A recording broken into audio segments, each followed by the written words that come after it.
கிறிஸ்துவுக்குள் பிரியமானவர்களே, ஆண்டவரும் இரட்சகருமாகிய இயேசு கிறிஸ்துவின் இனிதான நாமத்தினாலே உங்களை வாழ்த்துகிறேன்.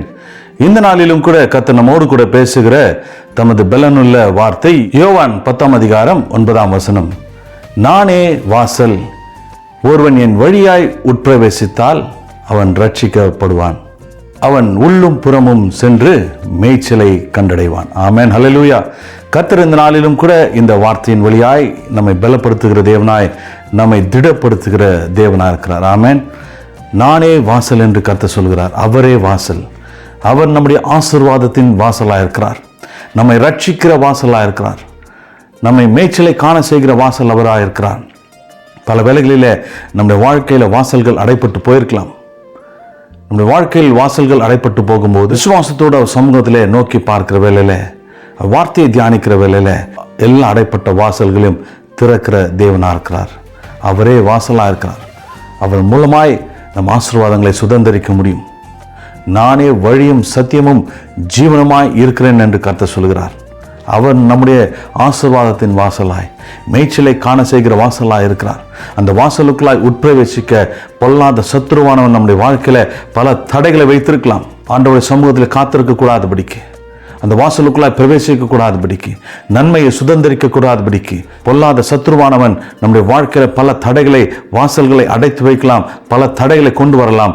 ஆனால் கர்த்தர் எல்லா அடைக்கப்பட்ட வாசல்களையும் தகர்த்து நம்மை மேய்ச்சலை காண செய்கிற தேவனாக இருக்கிறார்.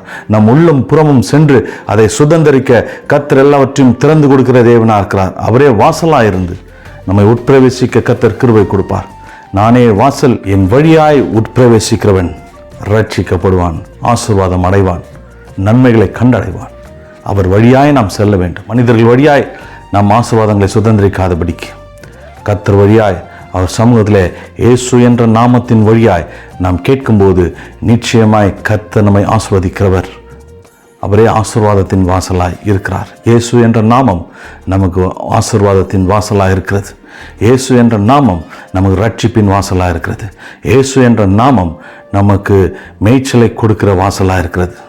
அவர் ஒருவரே நம்மை ஆசீர்வதிக்கிறவர். அவர் நாமத்தை பற்றி கொள்வோம்.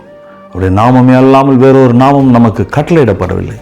இயேசு என்ற நாமத்தை பற்றி கொண்டு நாம் வாழும்போது நிச்சயமாய் கர்த்தர் நம்மை ஆசீர்வதிக்கிறவராய், நல்ல இடங்களிலே மேய்ச்சலை காணும்படியாய் கர்த்தர் கிருபை தருவார். அவர் நம்மை நடத்தி செல்வார். அவர் நம்மை பாதுகாப்பார். இந்த நாளிலும் கூட கர்த்தர் அப்படியாய் நடத்த வல்லவராக இருக்கிறார். நன்மையின் பரலோக பிதாவே, இயேசு கிறிஸ்துவின் நாமத்தினாலும் சமூகத்தில் ஒரு நீரே வாசலாக இருக்கிறீர். மக்களாய் நாங்கள் பிரவேசிக்க, வழியாய் நாங்கள் பிரவேசிக்க கிருபை தருவீராகப்பா. உண்மை நெருங்கக்கூடாதபடிக்கு, வழியாய் நாங்கள் பிரவேசிக்க கூடாதபடிக்கு சத்துருவானன் போடுகிற எல்லா தடைகளும் இயேசுவின் நாமத்தினால் இப்போது உடைக்கிறோமப்பா. இப்போது உடைத்து செபிக்கிறேன். நான் உண்மை நெருங்க, சமூகத்தில் காத்திருக்க, உமக்குள்ளாய் பிரவேசிக்க, வழியாய் நாங்கள் பிரவேசித்து ஆசீர்வாதங்களை சுதந்திரிக்க, மேய்ச்சலை காண நீர் கிருபை தருவீராக.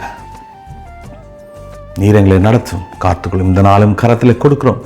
ஆசீர்வாதமாக எங்களை நடத்துவீராக. நல் மேய்ச்சல்களை காணும்படியே கிருபை தருவீராக. நீர் எங்களை கரம் பிடித்து நடத்த வேண்டுமாம் சமூகத்தில் கேட்கிறோம். இதன் எல்லா காரியங்களும் பாதத்தில் வைக்கிறோம்.